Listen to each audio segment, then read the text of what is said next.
days I've been driving this train, years in this lane, there's no stopping this flame, cause I came to the game and I changed. Did you know that bananas are technically berries, but strawberries aren't? How could that be?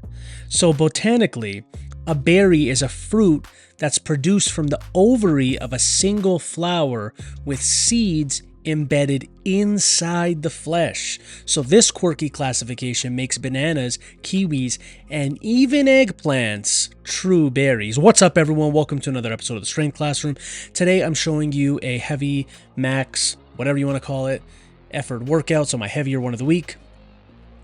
And I started off with landmine snatches. And like you'll see in a sec on a caption I wrote, I think I'm getting better at these. It's just, here's the thing. What muscles do these work? Who the hell knows? Okay? But the main thing is all about manipulating your core. So typical cleans and snatches, it's kind of just forward and backward and up. There's really no side to side action because you absolutely don't want there to be side to side twisting, bending. That is not going to aid you in lifting more weight on a snatch. So here, you really want to use your core and your twisting and bending capabilities of your spine to get the weight up. I'm just not too comfortable with the catch right now. And what I like is this exercise has a high probability to screw up. So you really can't ego lift on this, as you're about to see. I completely took my eye off the barbell. Man, if I took a header, that would have been bad. But what happened is this moved. So I didn't have the kettlebells on it at first. I had them behind it, and that is never going to happen again. I need the kettlebells to sit right on there so it doesn't move, because I'm pre-programmed to catch in a certain spot, and when the barbell is not going to be anywhere near that certain spot, that's what's going to happen. So I think my catch, I think I need to twist a little more. I got to watch some more videos on the snatch, but all I like is it's an exercise that can't be done slow. It's an exercise that involves a lot of moving parts of your body. And it's an exercise that I suck at. It's going to help me with my overall athleticism.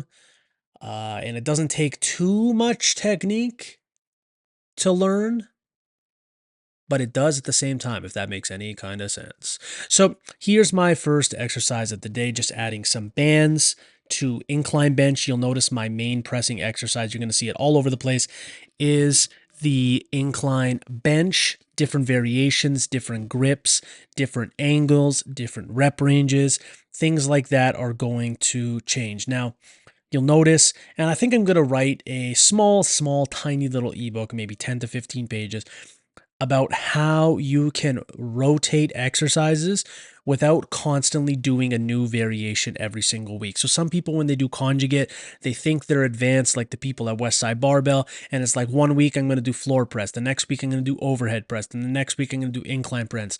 Those are all very different motor patterns. So there's a way of changing the lift without changing the motor pattern too often to where you can still progress. You're going to be lifting different amounts of weight on the bar, and it's going to allow you to not have overuse and allow you to still progress. So I'm going to start writing that. The conjugate method for grapplers, wrestlers, MMA fighters, whatever. It's heavy in progress. I'm almost done. But let's get back to the video. So here I'm just doing some slow workups. I'm doing some rest pause. I want to get anywhere from 5 to 6 reps per weight, if that makes sense. The bands are adding about 70 to 80 pounds at the top. They're doubled red bands. So you see, I just, I call them doing a couple of these. Like some people, when they bench, that's how they warm up. They do nothing in particular. They just give their pecs a couple of stretches and go from there. How you guys digging the mustache? That mustache commands respect. That is a powerful Movember mustache. It's my best one yet. Well, I've only done it twice, but I made it go a little bit more past my lips than last year. Maybe look like Wilford Brimley, you know, the guy from the commercial Diabetes. That's what it reminded me of. I look like a young version of him. So I'm doing a closer grip here, and I'm adding the bands, which is definitely going to stress the triceps at the top. Here is the peak weight of the day. It's 205. This was nice. I'm gonna try I'm gonna try chains instead of bands eventually. I haven't used chains in a while for pressing. Here I'm just doing singles, and that's fine. That's almost like I'm doing max effort with a sub-maximal weight. Because the whole point of max effort, yes, it's to lift a huge ton of weight, but it's also to get you to strain. So you get used to, oh shit, when this happens, when the weight slows down, I really need to focus and understand what it is mechanically my body needs to do, and also not panic. I found when the bar slows down, a lot of people are like, oh shit, and then they're done. So that's a way of doing max effort without doing max effort, without doing over 90%, without doing near 100% of your max. Now, here I have my two main pushes and pulls, the accessories, weighted dips. That's a 63-pound kettlebell. I did about 30 to 40 reps here total. Sometimes you got to forget about sets and reps. For your main exercises, yeah, keep track because you want to keep track of that. But then, because you want to know how to progress. But then for your assistance exercises, sometimes it's all about total reps. Keep in mind and write down how many sets it took you to get there. But don't be like, oh, I got to do 3 sets of 10 and I got to next week do 3 sets of 12 or up the weight. Sometimes just hit a benchmark. Say, I want to do 40 reps in as little sets as possible. So I alternated between the dips and the barbell rows. That's 185 pounds. My grip has gotten a lot stronger. My back has gotten a lot stronger. And doing those, I don't know if you can recall to a couple of months ago on my log, doing those deficit barbell rows where I stand on a block made barbell rows off the floor feel like an absolute joke. Like just an absolute joke to me. So I did 5 sets of 15 reps total. Some sets I did 2 sets of barbell rows before going back to the dips. You'll notice, like, I know it's only 185 pounds, but I did a little bit of the higher reps. And if you were to compare it to the speed I would pull the deficit barbell rows from, it's definitely much faster. And I'm getting a good contraction in my back. And I talked about how if you're an athlete, pulling exercises done for speed or with high velocity can be very, very beneficial.